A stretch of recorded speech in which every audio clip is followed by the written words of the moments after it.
This is the NBC University Theater, bringing you a full-hour dramatization of Robert Penn Warren's Pulitzer Prize novel, All the King's Men, starring Wayne Morris in the role of Jack Burton.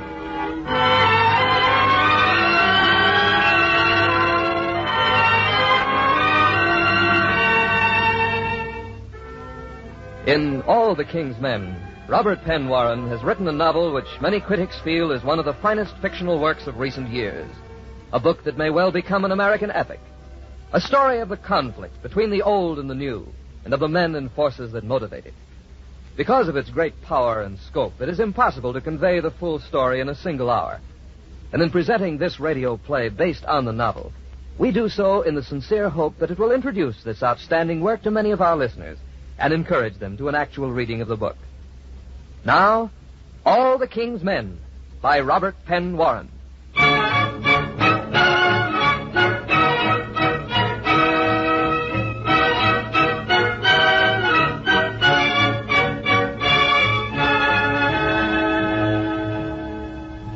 I'm Jack Burton.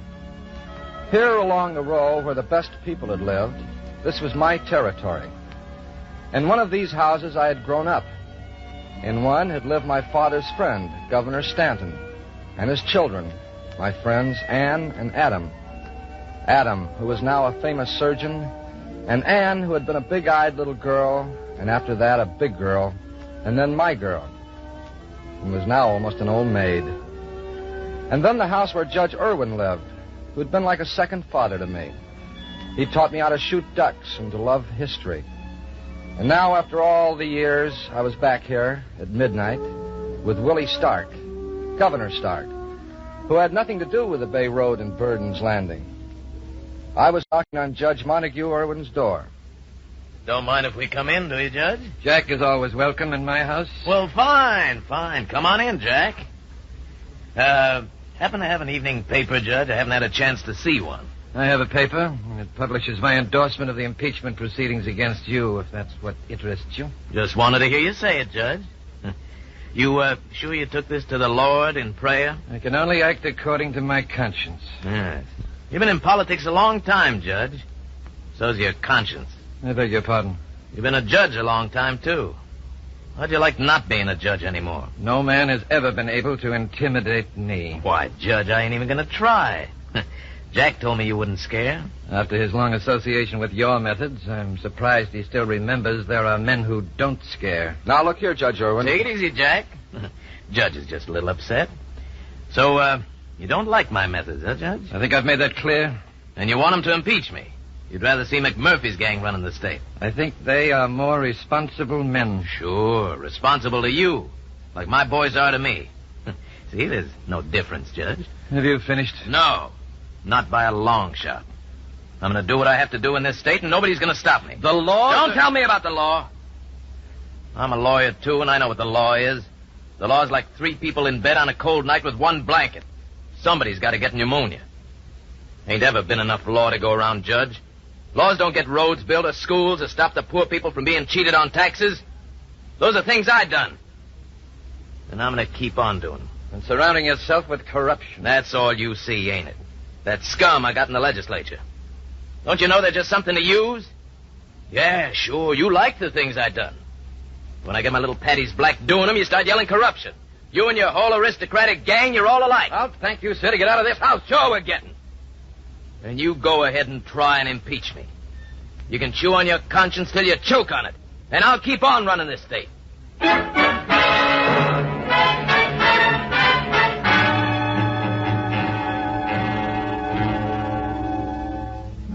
We drove the miles back to the Capitol without talking. I could see the boss was cooking a few things in his mind, and like always, I just let him cook. But they got interrupted quick enough when we got back to the governor's mansion. Lucy Stark, the boss's wife, was waiting up. Willie. Huh?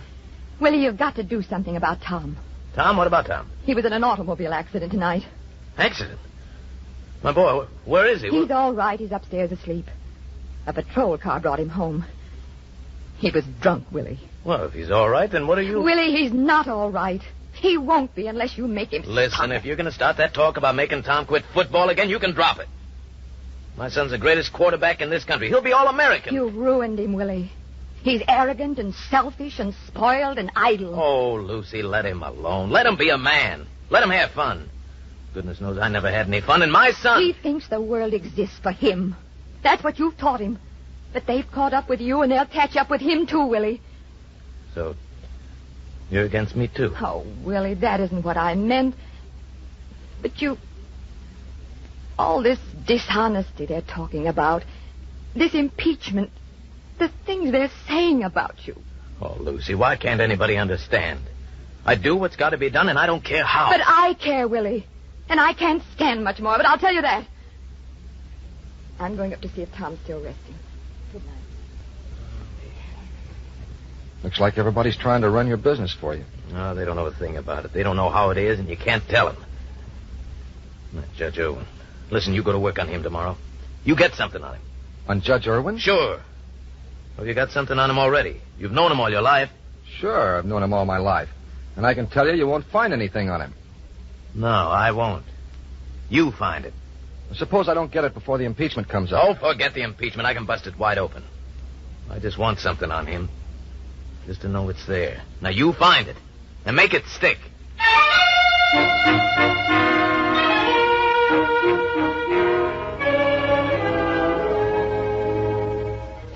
I had my orders. I had them from Willie Stark. Governor Stark. The boss. And how Willie Stark got to be Governor Stark and the boss, well, that goes back.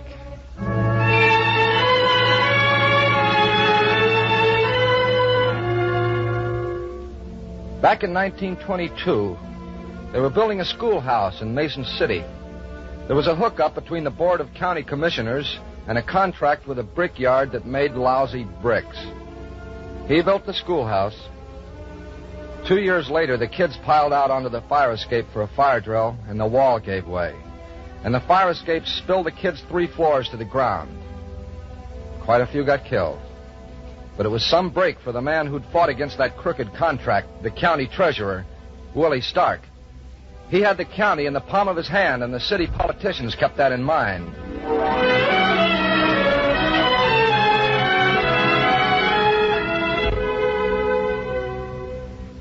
When they ran Willie for governor, I covered the campaign, if you want to call it a campaign. It was awful. Willie was being framed, but he never tumbled. Not until the night before the big barbecue at Upton. That night I was in my hotel room. It was about 10:30. Come in. Hiya, Willie. Where you been? All over. With Tiny Duffy. Big politician stuff, huh? Shake hands with all the leading citizens? Yeah. Well, what's the matter? Don't they talk nice to you? Sure, they talk all right. Then what's eating you? Jack, a man don't have to be governor. Huh? A man don't have to be governor. I wanted it, Jack. I won't lie to you. I'd have made a good governor if only they'd have listened. What do you want me to do, hold your hand? No, I don't. I ain't asking for sympathy. Not from you or nobody ever. Come in. The door opened, and it was Sadie. Sadie Burke, who'd been sent along by the city boys to keep an eye on Willie and on their own boy, Duffy. Sadie was a baggy tweed suit and a pockmarked face and a mop of black hair like it had been cut off with a meat cleaver. And Sadie'd come up from the mud flats where she was born by knowing what she wanted and playing it to win. Now Sadie stood in the middle of the room and stopped her hand on its way to the bottle. She took a look at Willie and she knew something was wrong. What's up? Nothing. Willie here was just saying how he's not going to be governor. Yeah? So you told him. About time. I never told him. Told me what? Why, that you're not going to be governor. Told me what? You sap. What was it? All right, you sap. You've been framed. Framed? And how? You wooden-headed decoy, you let him. You thought you were the little white lamb, and you let him. Take it easy, Sadie. You thought you were the little white lamb, and you know what you are? You're the goat. But why? Why'd they do that to me? Why? Listen, the Harrison boys put you in to split the McMurphy vote in the sticks. Now do you know? Jack, is it true? That's what they tell me. Yeah. Give me a drink. Take it easy, Willie. You're not used to that stuff. He's not used to a lot of things, but he'll get used to it. And he'll get used to being a triple-plated, spoon-fed, one-gallon sap.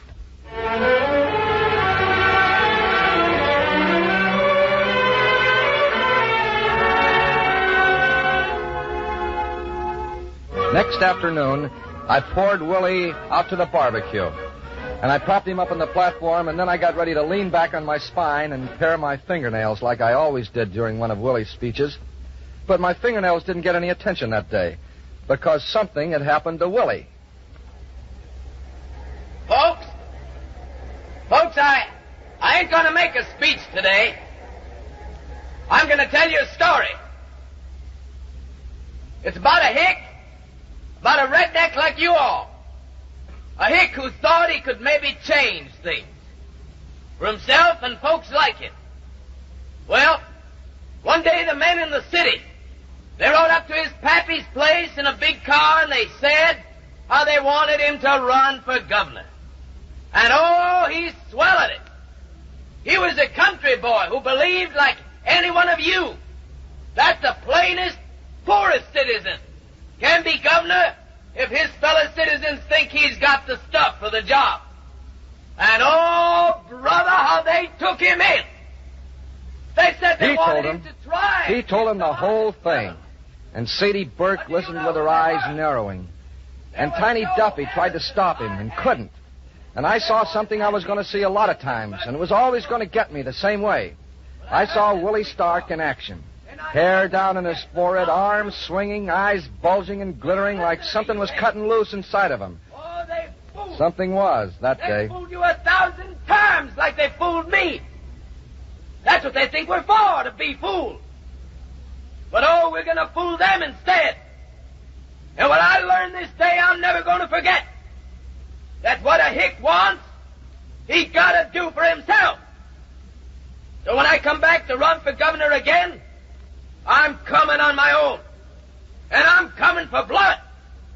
The truth is going to be told, and by thunder, I'm going to tell it.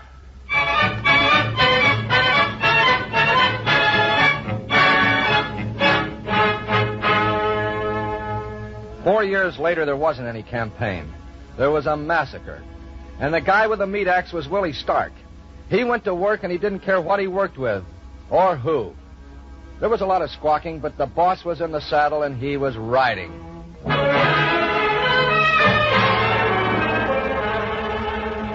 I was working for him and Sadie was working for him.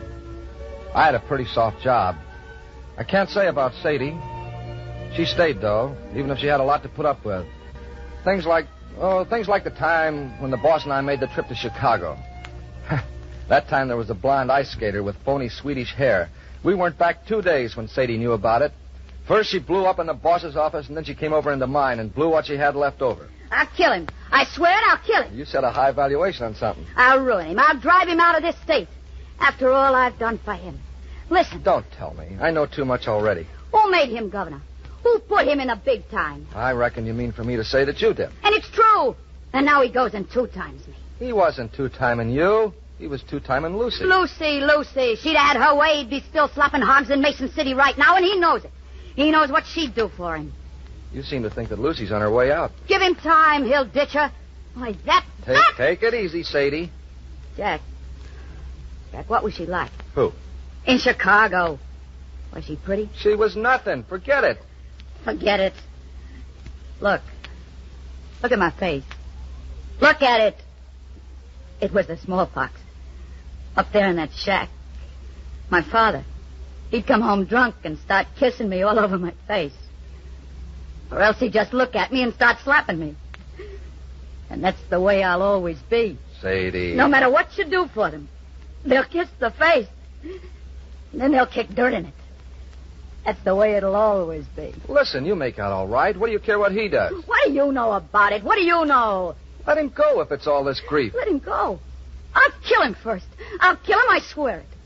Listen, no matter who he runs after, he'll come back to me. He'll come back. He's got to. He can do without any of them, but he can't do without me. Do you hear? He can't do without Sadie Burke.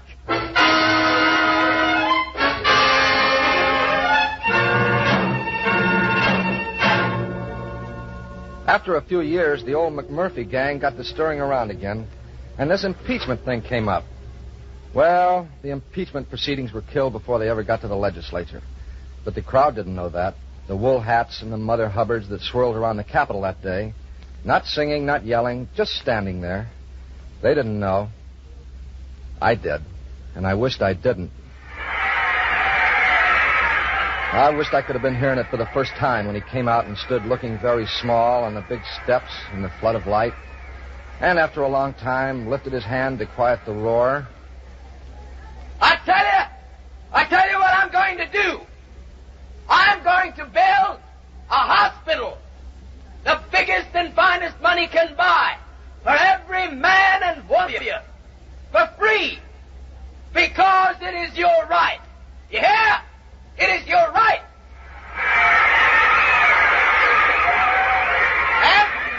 And I shall live in your will and your right. And the man who tries to stop me, by heaven, I'll break him. And I don't care what I hit him with or how. Because your will is my strength. Your need is my justice.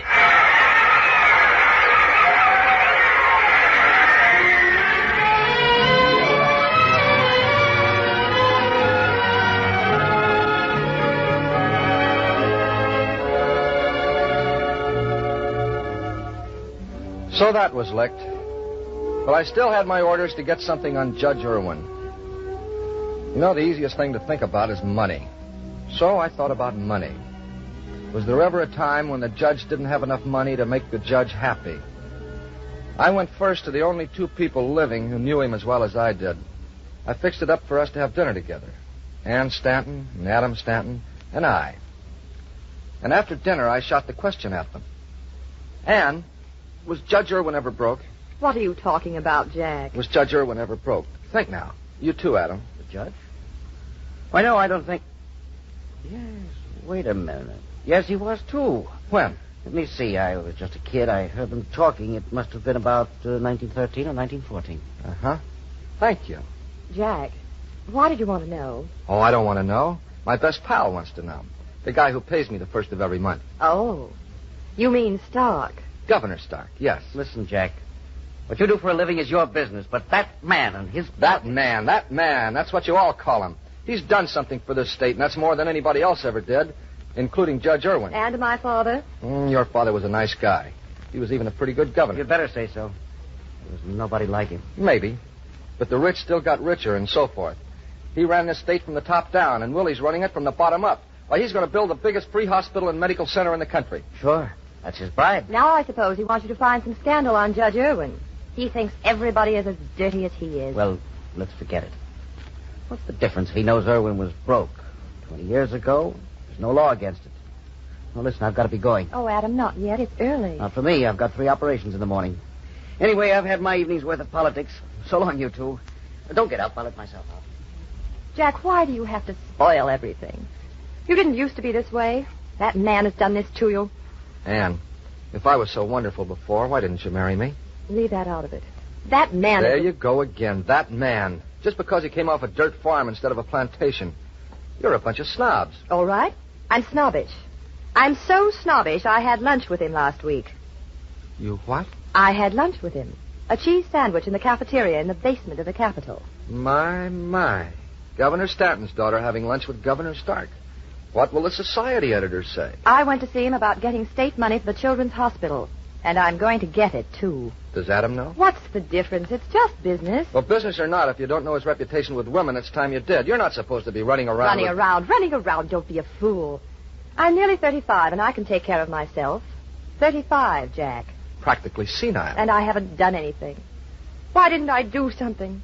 I could have been a doctor, or a nurse, or Adam's assistant. Or gotten married? To me? Oh, I don't mean just getting married. I mean... You don't know what you mean, Ann. Except that little Jackie has spoiled your pretty evening. Let's leave it like that.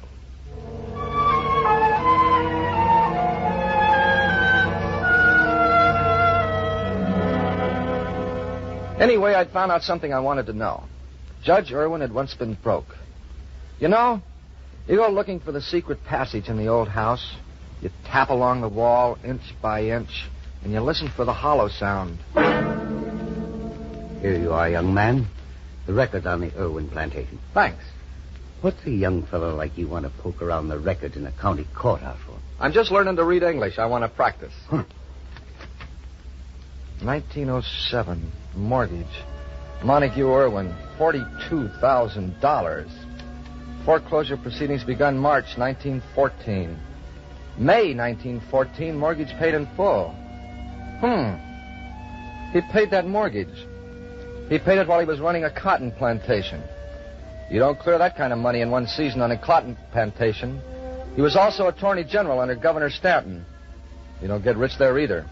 At least, you're not supposed to. Times Chronicle, February 26, 1914. Montague Irwin, Attorney General, today dropped the suit against the Southern Bell Fuel Company for recovery of $150,000 in back royalties on the state coal lands. In the opinion of the Attorney General, the terms of the contract are ambiguous and the state has no case. Madison Corporation, New York City, is holding company for Southern Bell Fuel Company, also American Electric Power Company. You get to that point, and then you pray. There isn't anything else to do, so you pray. You fall asleep, and right before you go to sleep, you pray it'll come to you in a dream. And it did. Just a name. A funny name, Mortimer Littlepaw. In a 5th-page headline on some old cheese-smelling newspaper someplace back in my life, the headline read, Coroner's Jury Decides Mortimer Littlepaw Death Accident. And under that, General Counsel for the American Electric Power Company.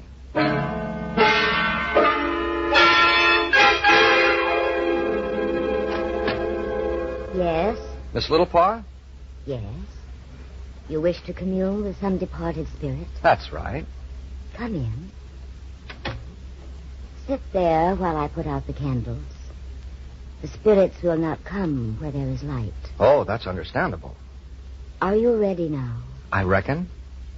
First, I must make contact with the spirit world. The spirits are ready. With whom do you wish to commune? Ask for Mortimer. Mortimer? Mortimer Littlepaw. Your brother Mortimer. I want to ask him about the suicide. Suicide? You've tricked me. I just want to know about Mortimer. My brother's death was an accident. That's what the newspaper story said. Get out! Get out! I thought you were all right. I may not be all right, but my money is. Look at this, $100. Tell me about the letter from Mortimer that the bellboy swore he mailed to you and you swore you never got. No, it's a lie. What's the matter with you? Don't you need money? Here, 200 more. Pick it up and start talking. No, I know you. You're from the insurance company. Look, the insurance company's forgotten all about it. Nobody cares. He was driven to kill himself, wasn't he? He'd given years to that company, and when they threw him out to make room for another man, isn't that so? He did. That man. He drove my brother to his death. They hired him. It was a bribe. And my brother knew it, but they said he couldn't prove it. And they threw him out. So he killed himself? He was old and sick. He'd worked all those years. He didn't know that they would throw him out. And when they did, he went to the governor and... What? What did you say? To the governor, to Governor Stanton. And they told him Listen. Are you telling me that Governor Stanton... He wouldn't listen. It's all in the letter Mortimer wrote me. It's all there. Where's the letter? I have it. Look, $400.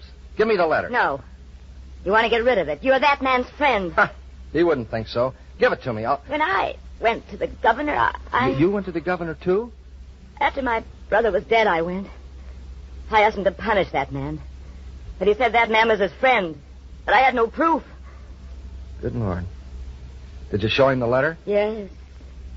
And he just stood there and said he'd have me punished for perjury because I'd sworn I never got it.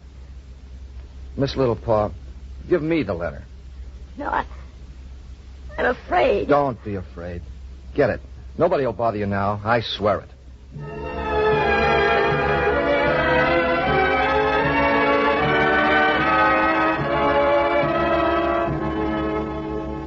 She got it, and it was all there.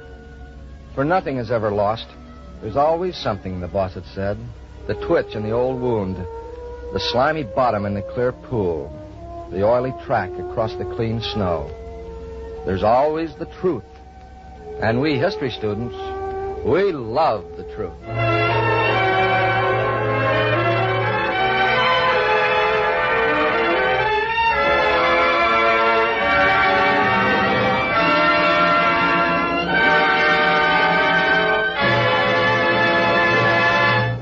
From Hollywood, the NBC University Theater is bringing you Wayne Morris in a radio play based on Robert Penn Warren's novel All the King's Men, another in our series of dramatizations of outstanding works by modern American and British authors. If you are interested in supplementing your enjoyment of these productions with home study under college supervision, be sure to listen to the announcement to be made at the close of our program. Our intermission speaker today is Mr. Granville Hicks, author of The Great Tradition, Small Town, John Reed, The Making of Other Books. We present Mr. Hicks speaking to you from Schenectady. Robert Penn Warren, who was born in Kentucky 43 years ago, is a teacher, a critic, a poet, and a novelist. He has taught at Southwestern University and the University of Louisiana, and is now at the University of Minnesota. And he is a shining exception to George Bernard Shaw's rule that those who can do, and those who can't teach. For his reputation as a teacher of writing, high as it is in the profession, is surpassed by his reputation as a writer. All the King's Men, which was given the Pulitzer Prize as the best novel of 1946, was Warren's third novel, although it was the first of his books to reach a large public. His first novel, Night Rider, published in 1938, has recently been reissued, and it is worth reading. So, for that matter, is his second novel, At Heaven's Gate. All three of these books resemble, in certain ways, the sociological novels of such writers as John Dos Passos and John Steinbeck. That is, each of them is directly concerned with problems that grow out of the organization of society. But Warren's emphasis is different from the emphasis of the left-wing novelists of the 30s. They said, in effect, here is an evil situation. How can we remedy it? He asks, what does this situation mean? What moral values apply to it? All the King's Men is a dramatic story of political intrigue in a southern state with a central character, Willie Stark, who was obviously suggested by the late Huey Long. The style is racy, colloquial, and very skillful. Very often, Warren's prose rises to a rich and original imagery, and the reader remembers that this man is a poet. In the novel, as in the dramatization we are listening to, Jack Burton tells the story. And it is his story as much as it is Willie Stark's, and perhaps more. Willie Stark acts, and his actions are both good and bad. He acts and does not reflect.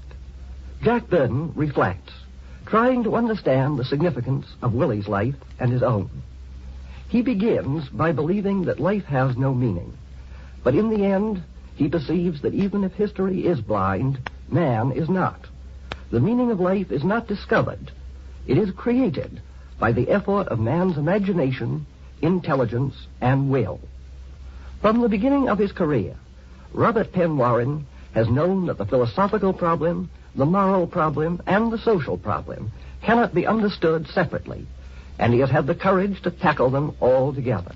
That courage, combined with his insight and craftsmanship, have made him one of the most important of contemporary novelists. Our dramatization of All the King's Men starring Wayne Morris continues from Hollywood after a brief pause for station identification.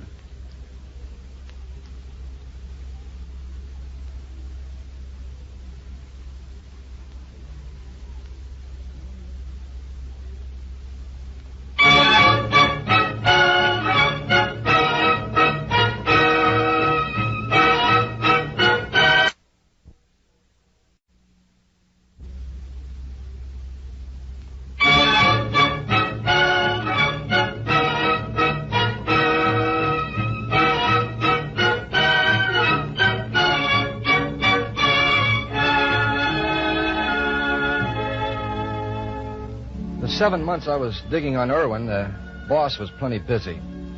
It was that hospital he had dreamed up. He had it on his mind. Tiny Duffy had it on his mind, too. Tiny Duffy, the fat politico in the striped pants from the days of that first campaign. Tiny was lieutenant governor now, because the boss just liked to keep him around to look at him and to make him sweat. Yes, Tiny had his mind on the hospital, all right. There was $6 million going into it, and Tiny was just one big overgrown itch. So one day I walked into the boss's office, and Tiny was standing on the hearth rug, and the tallow was melting off him fast. Look at him, Jack. Look at him. Tiny? You can't miss him. Look at him. Tried to trick me. You got that contractor in here, that Gummy Larson. Boss, I thought... You thought you'd trick me into giving Larson the hospital contract so you could get your No, cut. boss. Go on, get out. Get out! I'm going, boss. I'm going. Oh, can't he understand I don't want him messing with this thing? What'd you expect? There's $6 million in it. Yeah, but not for him. He's just being logical, according to his lights. Listen, Jack, I'm building the best hospital in the country. The Willie Stark Hospital. And Tiny's not going to mess with it. Yes, sir. The biggest and the best, and anybody can go there without a dime. And vote for you. I don't care if they vote for me or not. And get that grin off your face. Listen, I'll still grin when I feel like it. Oh, Jack, can't you understand? It's going to be all the best. Oh, yeah, and the guy that'll run it, he's going to be the best, too. They told me up in New York who to get. Who? And you're going to get him for me. Dr. Adam Stanton. What? Boss, are you seeing pink elephants? You get him. Look, boss, Adam hates your guts. I'm not asking him to love me. I'm asking him to run my hospital. And I'm telling you to get him.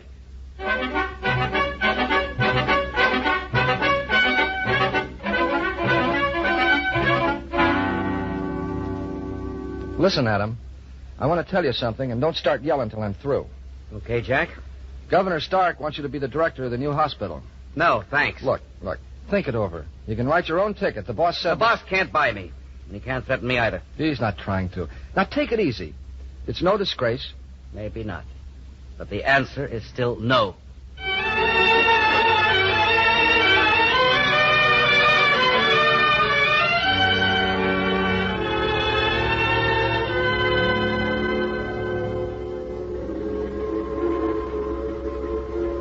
Listen, Anne, we've been walking for 2 hours. 3 more steps and we'll be in the river. All right, Jack.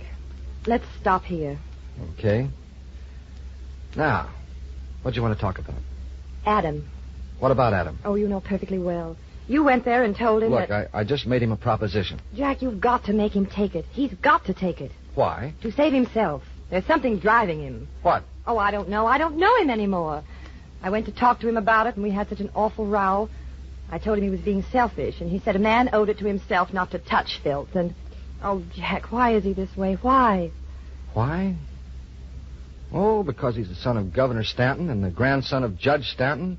He's ready to throw the world away because it doesn't look like his nice, romantic, aristocratic picture of it. That's why. He's got to take it. Are you sure you mean that? Because I can make him. How? I can change his picture of the world. I can give him a history lesson. A history lesson? Mm-hmm. You remember when I asked you about Judge Irwin being broke? Well, he was broke. And he took a bribe, and I can prove it. Judge Irwin? A bride? But he was Father's friend. That's right. My father took a bribe? No, not that bad. Not that bad. Not that bad. Ha! I don't believe it. Oh, it's true. He knew about the judge and protected him. I've got documents to prove it. I'm sorry, but it's true. Sorry. You're sorry. You. Anne. Don't touch me. You've dug it all up for that man Stark. All the lies. And now you say you're sorry. I hate you, Jack Burton. I hate you.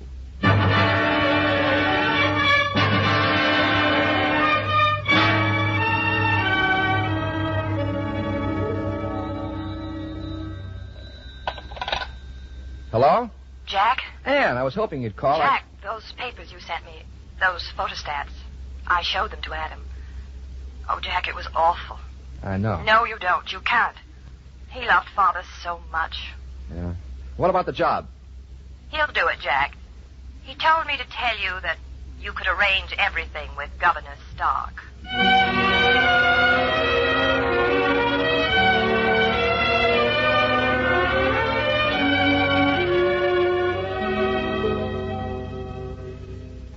Well, Doc, what do you think of it? What? My hospital. I think it will do the state some good, Governor, and get you some votes. Forget the votes, boy. There are lots of ways to get votes. So I understand. It'll do good, but not unless you take it over. I won't stand any interference. Don't do that, Doc. I might fire you, but I won't interfere.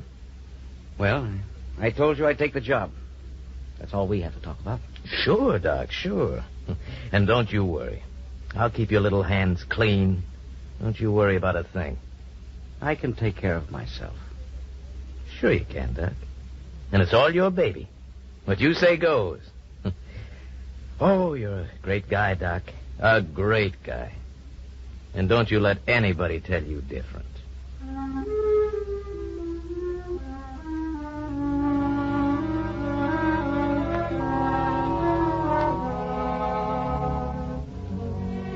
And so it was settled. But not for me. I'm a student of history, and I had a question. Anne had gone to talk to Adam about the hospital. Who had told Anne about the offer? The question simmered in my mind for weeks without any answer. But I found out.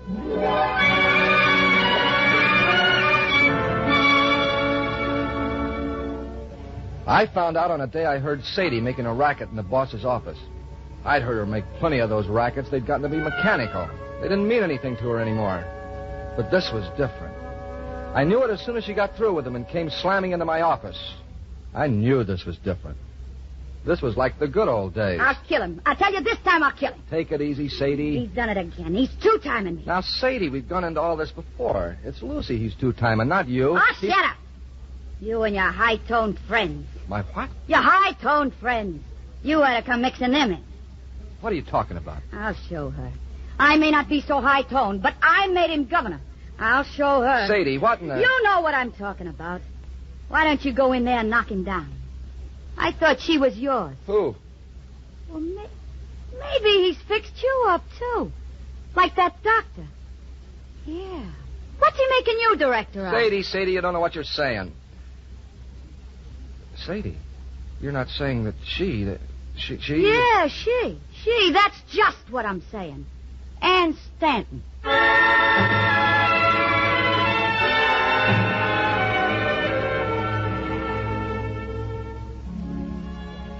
So I knew who'd told Ann about the hospital. I had come away from Burden's Landing and gone over to Willie Stark. And now, somehow, by an obscure and necessary logic, I had handed Ann Stanton over to Willie Stark, too.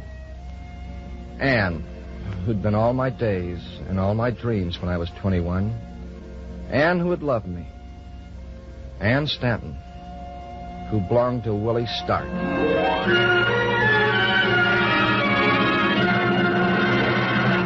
Well, the summer went on and we lived in it. And nothing changed. And then on my way to the boss's office one day, I got slammed out of the way by 180 pounds of Sure Bet for All American, which was on its way out. Kind of looked like Tom Stark had been on the carpet, and the carpet belonged to Willie Stark. Jack, I ought to break that kid's neck. Well, this is a new one. What's up? What's up? A rat named Fry come to see me. Said Tom's got to marry his daughter. Get that? Old routine, huh? Who's behind Fry? What do you think? McMurphy had a guy over here right on Fry's heels. McMurphy can make Fry see reason, I suppose. That's right. What's he want? The Senate. And so do you? And I'll get it. Judge Irwin can stop McMurphy. Remember I told you to get something on him? Where is it? I got it. What? Listen, boss. I'm going to give Judge Irwin a break. If he can prove it isn't true, I won't spill it. Listen, who are you working for? I'm giving him a break. Okay, Jack, do it your way. But if it'll stick, you know what I want, and it better stick.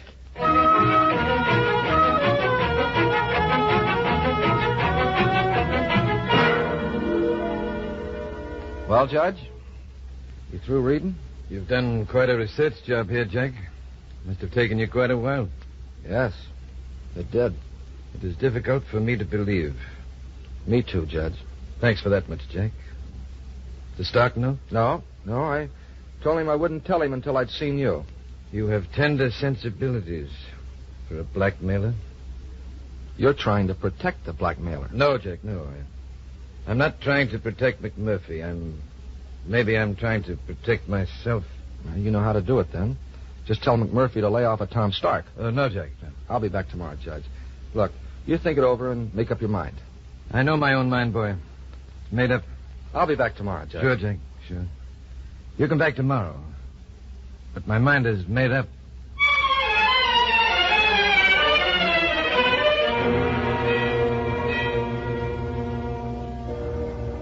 His mind was made up, all right. That afternoon, Montague Irwin, who'd once taught me to shoot ducks, shot himself through the heart.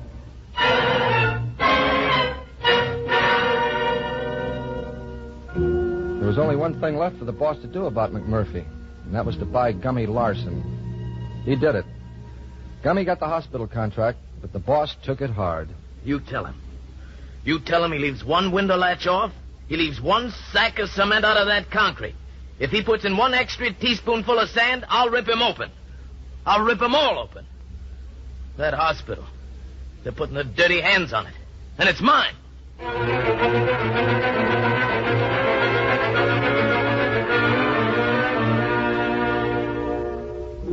Tom Stark did that. And then Tom Stark did something else. Tom Stark went out on the football field one Saturday. The 180 pounds of beautiful mechanism, the quarterback to dream about, the darling of the grandstands, went down in the scrimmage and didn't get up. The boss sent me to bring Lucy to the hospital. Willie, how is he? Look here, Lucy. He's all right. He's going to be all right. How is he, Willie? I told you, he's all right. You say it, but what does the doctor say? Well, I'm waiting for Stanton now, but Tom's all right. You understand? Can I see him? Yeah. Jack? Yeah? Show her the way, will you? Oh, wait. Governor Stark, Well, Doc? there's a fracture and dislocation of the 5th and 6th cervical vertebra. What's that mean? He has a broken neck. Go on. We can do either of two things. Put him in a cast, operate. Go on. The operation is the outside chance. It may be fatal. We may also find that the spinal cord has been crushed. In that case, the patient will remain paralyzed for the rest of his life. Go on. I advise the operation, but I want you to know it's radical. It's the gambler's choice. Well, do it. Mrs. Stark? Yes. Very well. I shall operate immediately. Do it. Oh, my boy. Sit down, Willie. Sit down and rest. Don't you worry, Lucy. He's going to be all right. God grant it. He will. He's got to. Lucy, Yes, Willie. you know what I'm going to do? I'm going to name the new hospital for him. For my Tom. The Tom Stark Hospital. It'll be named for him. Oh, It'll Willie, be Willie, don't you see? Huh? These things don't matter. None of them. Willie, he was my baby boy. He was our baby boy, Willie, and these things don't ever matter. Don't you see?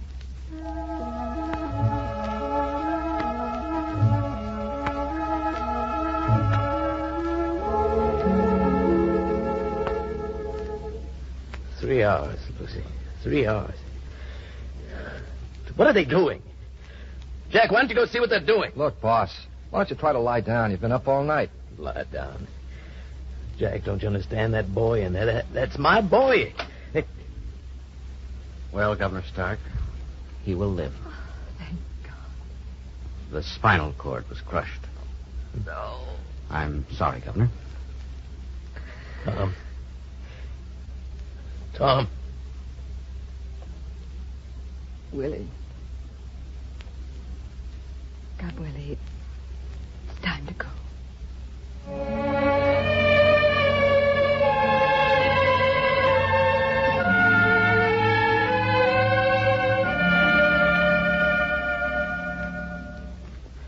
Sit down, Jack. I want you to be in on this.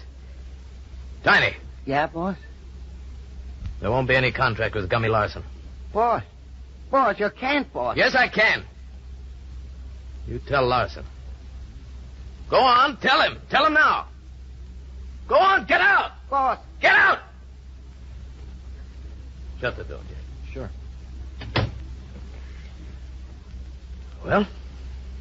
Boss, it doesn't matter to kick Tiny around some more. He's built for it. But Larson's a different cookie. Listen, Jack.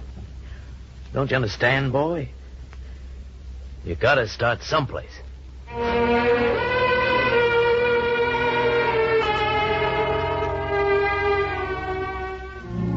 I didn't know what he was talking about.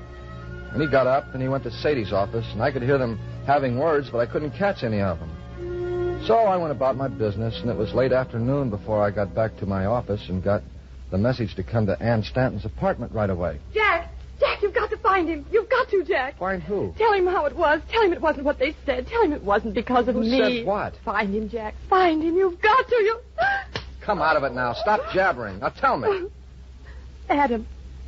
He said it was all because of me. What was? That he was made director of the hospital because of me. Because of me and Stock. Jack, you've got to find him. Find him and tell him. Stop it, or I'll shake your teeth out. Now, start at the beginning. Tell me. He came up here. He started calling me names. It was awful. What did he tell you? Some man had called him and told him about... About you and Governor Stark. The man told him that was the reason he was made director. And Adam, he believed it. He believed it all. He said terrible things, Jack. You've got to find him and tell him. Tell him what? Tell him it wasn't like that, Jack. I loved Willie. I loved him, and he's gone. Stark's gone? I went to the place where we always met. He called me to come there, and he told me. He's going back to his wife. Oh, I'll be darned. Huh? He said you had to start someplace. What? Oh, nothing. I'll find Adam. Get him. Get him, Jack. He's all I've got now.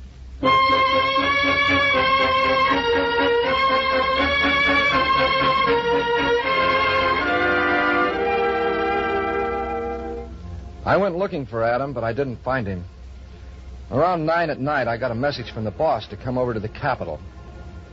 We walked together across the big domed lobby, crowded with men, because the legislature was in session. And then there were two shots. The one from Adam's 22 that got the boss, and the one from the state patrolman's 38 that got Adam.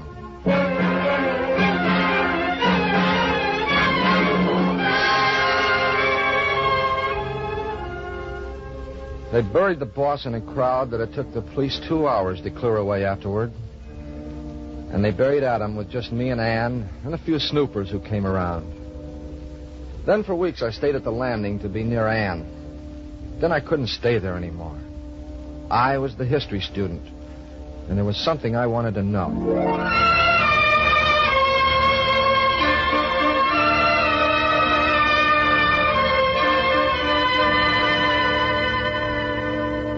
Hope you don't mind my coming to see you, Sadie.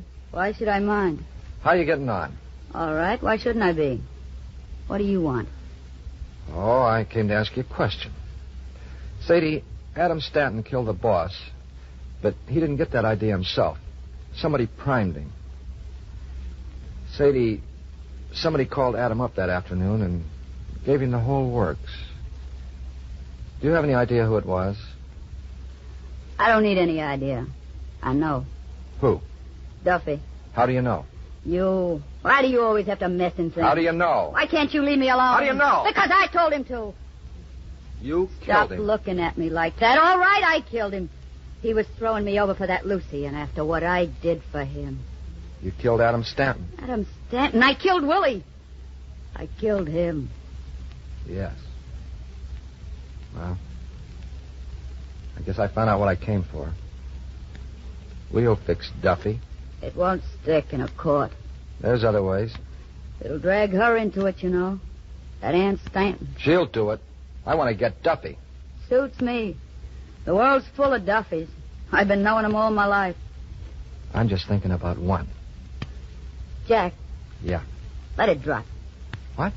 Let it drop, Jack. I don't get it. That Stanton girl, Jack. She's had enough to put up with, I guess. That doesn't sound like you, Sadie. Don't it? Listen, I'm not saying she's my best friend. But it'll be awful rough on her, Jack. Give her a break. Let it drop. Okay, Sadie. I'll let it drop.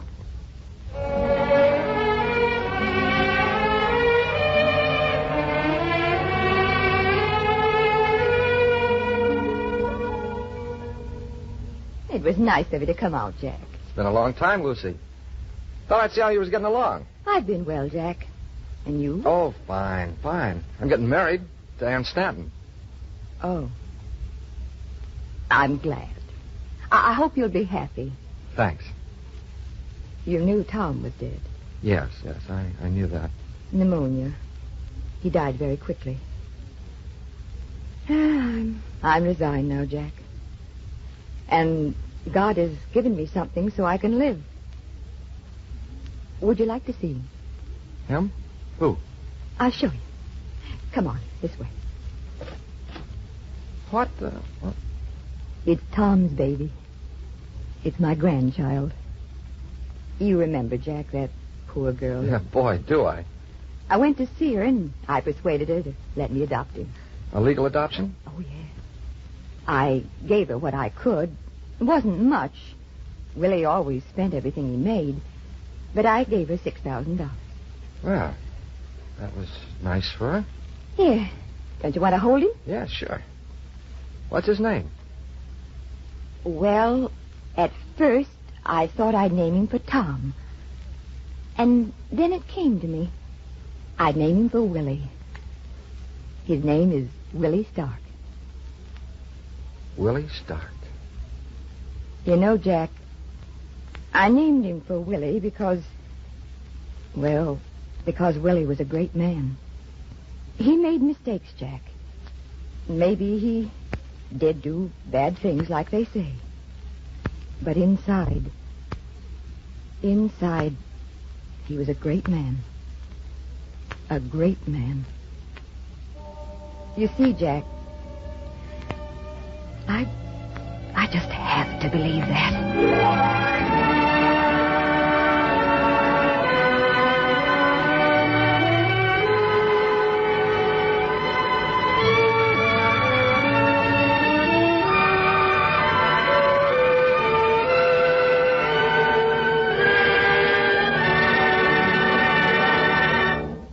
The curtain falls on our dramatization of Robert Penn Warren's All the King's Men, the 16th in our current series of radio plays based on outstanding works in modern Anglo-American fiction.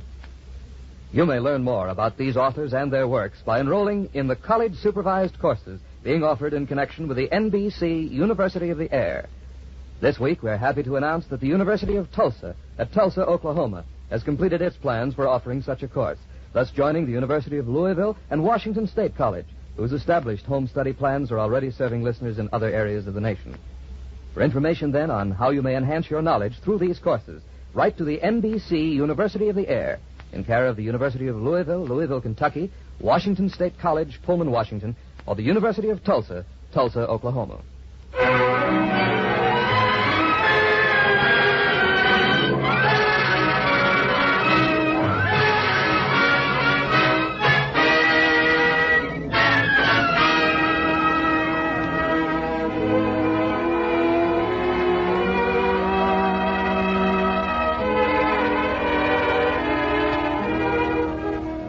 This dramatization was written by Clarence A. Ross. Your intermission commentator was the distinguished author, Mr. Granville Hicks. Starred in the role of Jack Burton was Wayne Morris, who will soon be seen in the Warner Brothers picture John Loves Mary.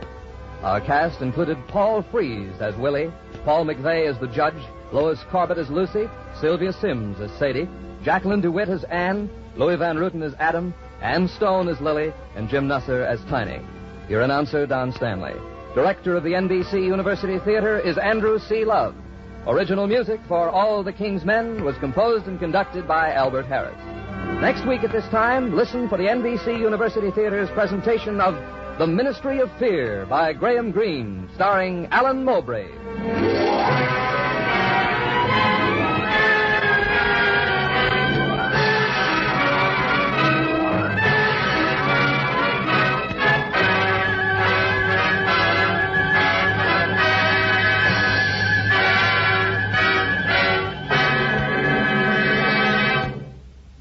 This program came to you from Hollywood.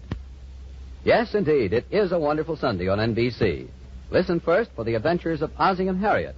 Then it's time for Horace Heidt with more talented new entertainers, followed immediately by the shenanigans of Phil Harris and Alice Faye. Then for Fred Allen with guest Charles Boyer, topped off with Robert Cummings in Let's Live a Little on NBC Theater, and many, many other fine programs. Listen all evening for your wonderful Sunday on most of these NBC stations. This is NBC, the national broadcasting company.